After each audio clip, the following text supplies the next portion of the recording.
Thank you all for attending, from the press and the public, those who volunteered to come out today. My name is Robert McCaw. I'm the National Government Affairs Director with the Council on American Islamic Relations, and I'll be emceeing today's press conference.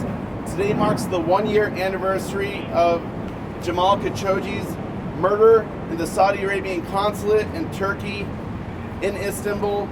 It was at 1:14 p.m. in Turkey on October 2nd that Khashoggi was last seen entering the consulate alive.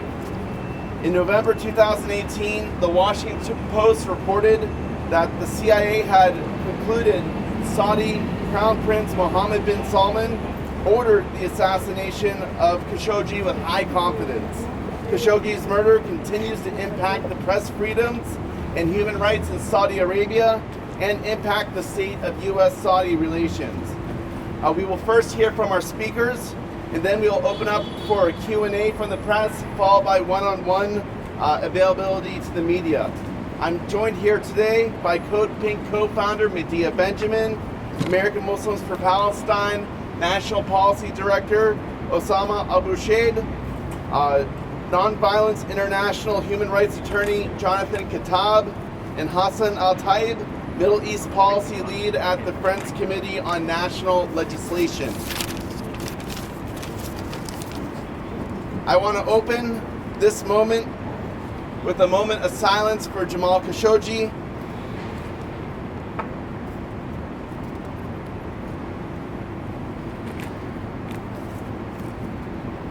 Again, 1 year ago, he walked into the Saudi consulate in Istanbul to obtain paperwork so he could marry his Turkish fiancée, never to be seen again.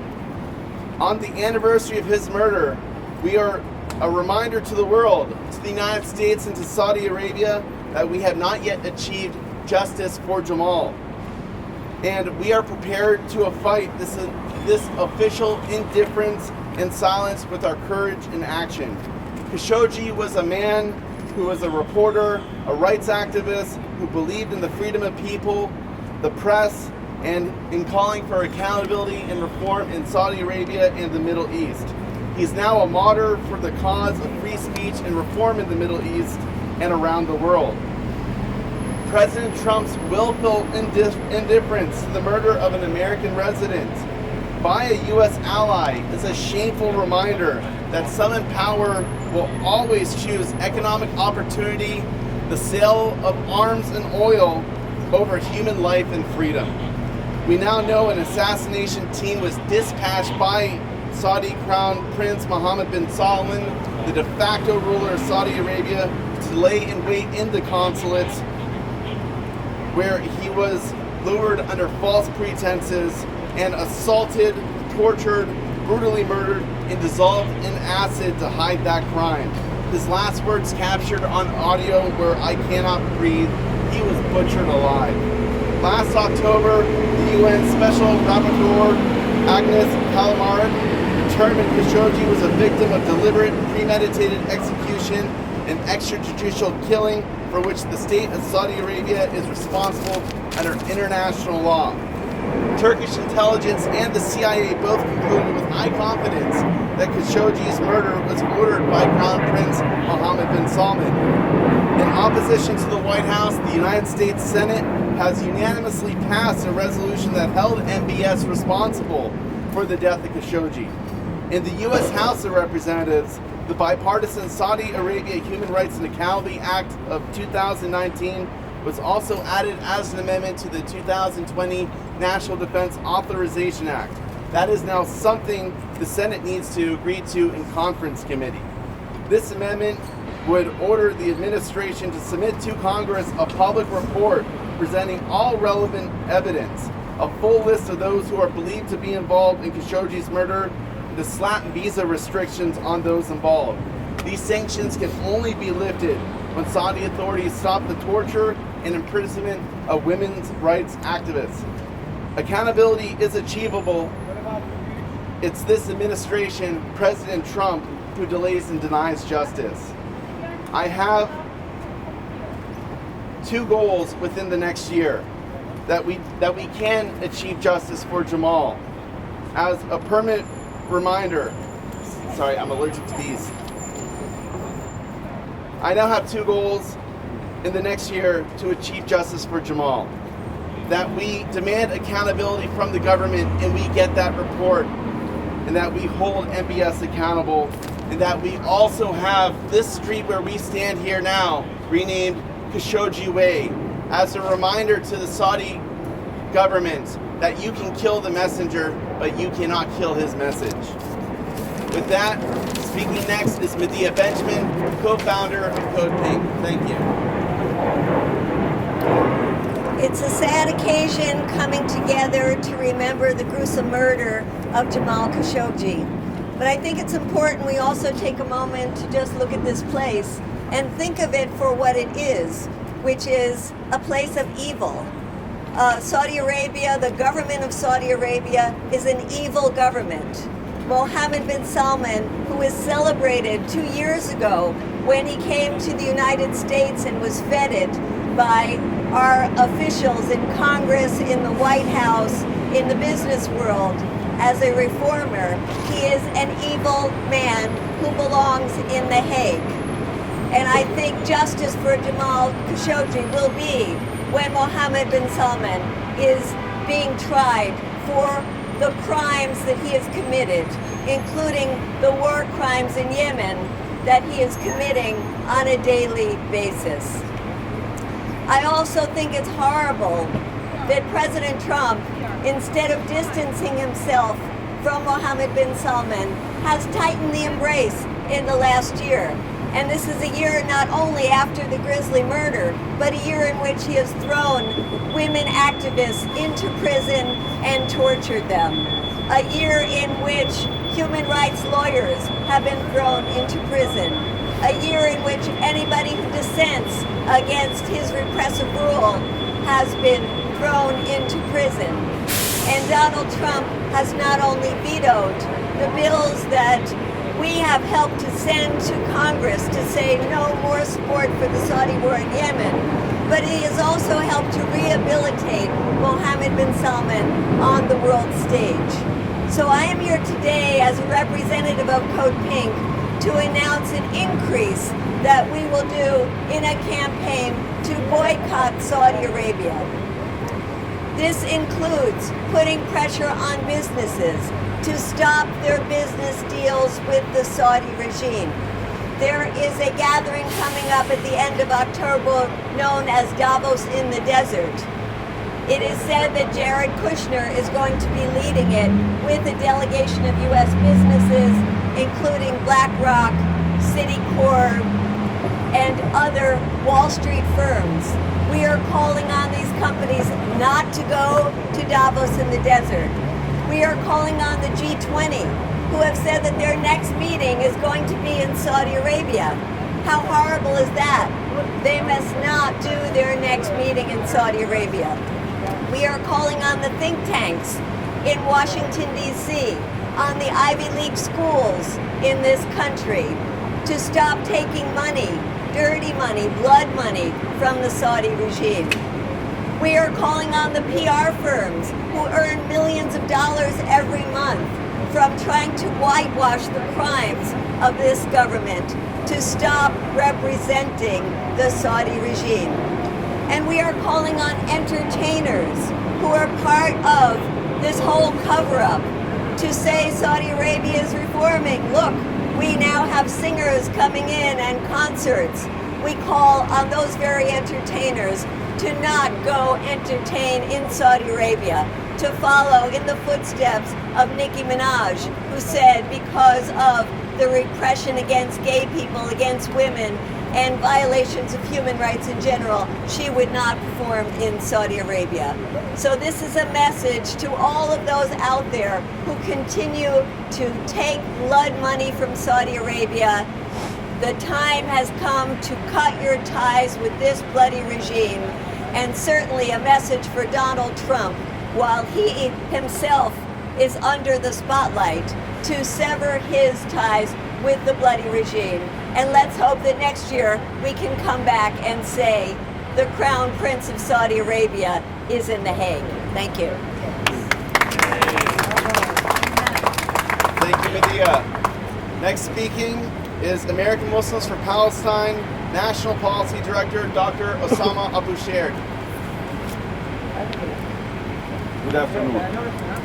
A few days ago, in an interview with CBS News, Saudi Crown Prince Mohammed bin Salman claimed that he takes full responsibility as the leader of Saudi Arabia for the gruesome murder of Jamal Khashoggi, since it was committed by individuals working for the Saudi government. However, he still denies that he personally ordered and directed the murder as confirmed by the Turkish and the American intelligence agencies as well as UN officials. MBS is a proven war criminal and a brutal dictator. No matter how hard he tries to disguise his ugly face behind the claims of reform, the facts speaks for themselves. We see them in Yemen, where he destroyed the country, massacred its people, causing famine and reviving diseases that we thought were long gone. Yet, he is unable to win the war. In Saudi Arabia, he cracked down on women and human rights activists, as well as scholars. He even persecuted members of his own royal family and business people under the pretext of fighting corruption, while he himself is the most corrupt figure in Saudi Arabia today. Moreover, although he claims to take moral responsibility for the murder of Khashoggi, no one has been prosecuted for the crime in Saudi Arabia until today. No one has been tried, no one has been convicted, and after a year since the crime, Khashoggi's body is still missing. Until today, they claim they don't know where they disposed the body. This shows the true nature of the regime of MBS, or the true nature of the regime MBS has established. In his view, reform means tightening his grip over power, while baiting the international community by presenting himself as a reformist. We know, though, of one person who took the bait willingly, and that is the man who MBS cares the most about, the President Donald Trump. Trump is the enabler of MBS. He does not hide his admiration for tyrants. In fact, he might be envying them for having absolute power with disregard to their people and the institutions. He never shied away from shielding MBS from the consequences of his crime. Trump's argument was that Khashoggi is not an American citizen and that the kingdom buys a lot of US weapons. The same weapons that are wreaking havoc in Yemen and the same weapons that are murdering Yemeni women and children today. As low as this argument by the president that Khashoggi is not an American citizen, maybe it is time to remind him that MBS jails American citizens like Dr. Walid Iftehi, who was arrested back in 2017 with confirmed reports that he's been subjected to torture until today. The president does not see this or tend to turn a blind eye to this, and he does not care. After all, why should he care if he himself is threatening a civil war in the United States if he is going to be impeached and removed by Congress? After 1 year, justice is yet to find its way in Khashoggi's case. Justice requires that MBS have his day before the ICC for the war crimes he committed and is still committing, and not to be treated as an international, as a world leader as he is being treated today. One last point that I want to make. If you remember 1 year ago, the Saudi consulate in Istanbul claimed that their surveillance cameras weren't working. So I want to give you the good news. Since we're standing outside, no one should worry, because they're not video recording our press conference here, according to their claims. The bad news, if anyone would walk in, bad for you, because no one will have evidence that you walked in according to their claims. Everyone knows that the Saudis are lying. Everyone knows that these cameras are working, Everyone knows that the Saudis are lying, and they're finding a president who is receptive to their deception because he's no less crooked than MBS. Thank you. Thank you very much. Next speaking is Nonviolence International human rights attorney Jonathan Kitab.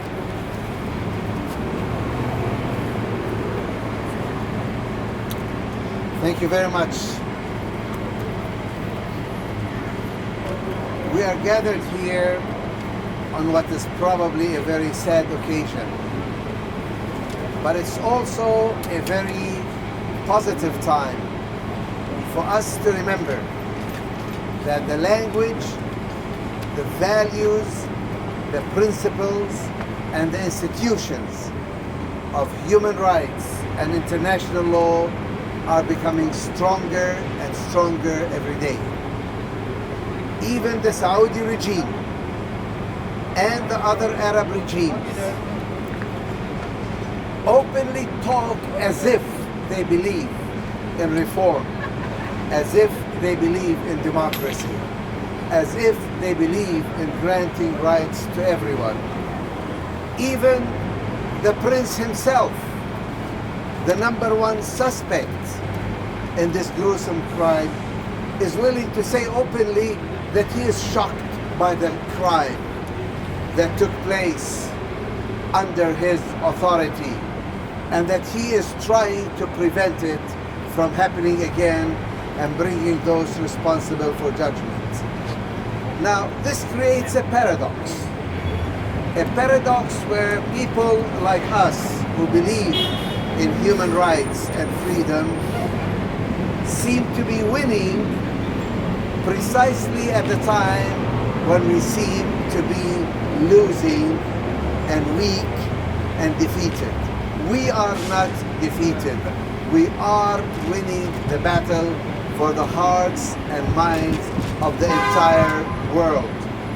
The ones who are losing are the ones who are the criminals, the human rights violators, the ones who know that despite all their power and might, their day may well come.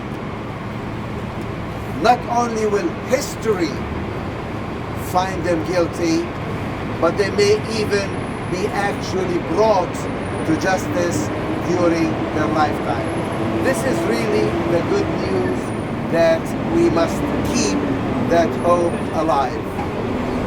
We also have our task at hand. We need to bridge the gap between the values and the principles that everybody increasingly is accepted and the gruesome reality on the ground that these rights are being violated. We need to redouble our efforts so that those currently today in jail can be released and those currently in power today can be deposed and brought to justice. This is not an easy fight.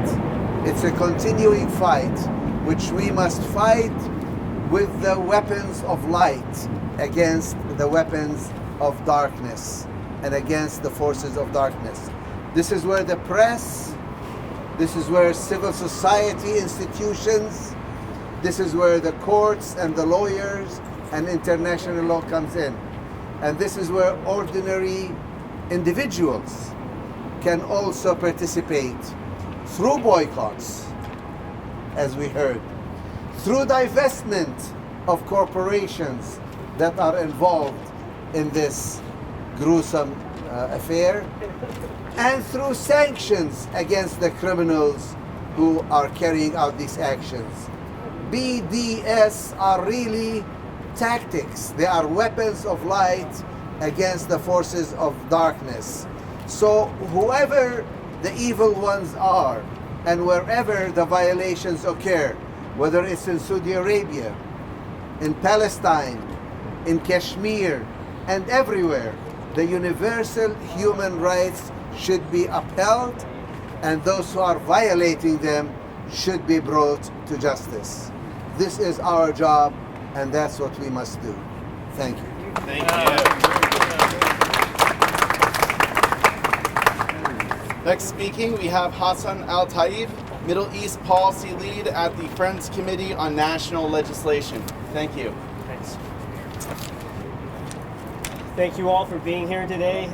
A year ago, Jamal Khashoggi walked into a Saudi consulate in Istanbul, Turkey, and disappeared.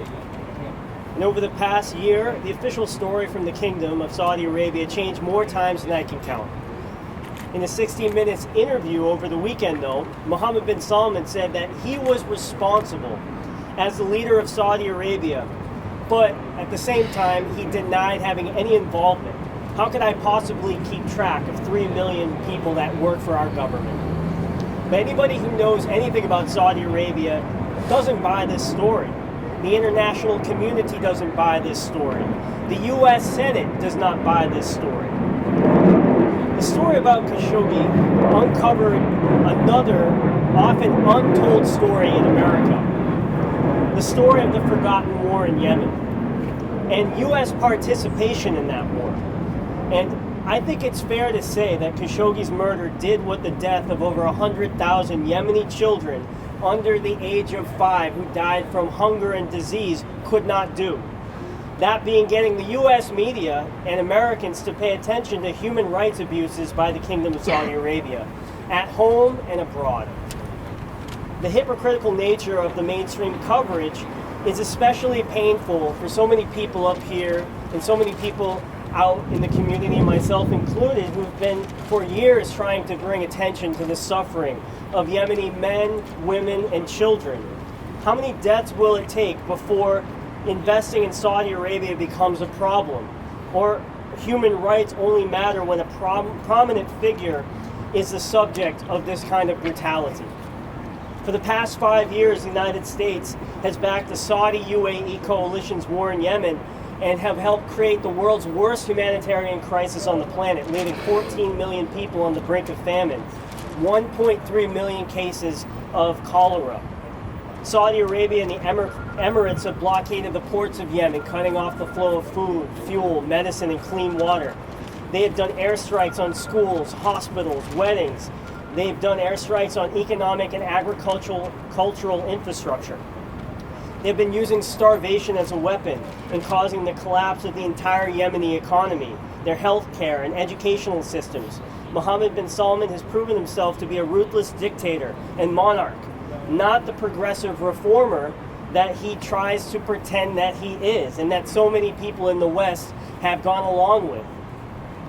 Even now, he's trying to give his public image a facelift, going on 60 Minutes or paying millions of dollars to lobbyists in D.C. and paying money to think tanks to make sure that the Saudi image is kept up. But despite the aimless Yemen war being unwinnable in conventional terms, despite the illegality as this war was not authorized by Congress, and despite the astounding number of civilian casualties in this reckless and ruthless bombing campaign, Trump has given Mohammed bin Salman a blank check to keep this going. In the past year, much has changed though. Khashoggi's murder shed light on the forgotten war and helped people open their eyes to the suffering in Yemen. And while the situation for Yemenis remains very bleak, I think there's still reason to believe in peace in Yemen. I was elated when Congress made history this year and passed the Yemen War Powers Resolution for the first time in 45 years.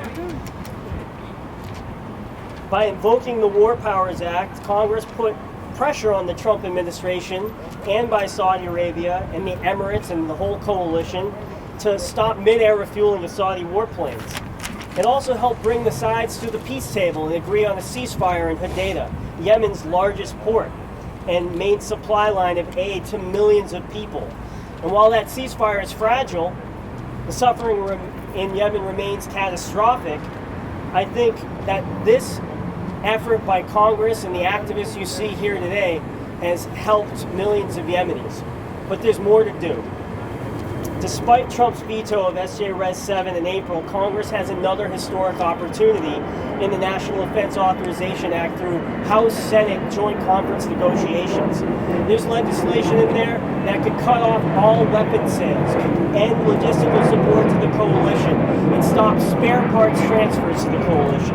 And we can finally bring an end to our participation in this brutal, unjust, illegal war and finish what we started with the Yemen War Powers Resolution.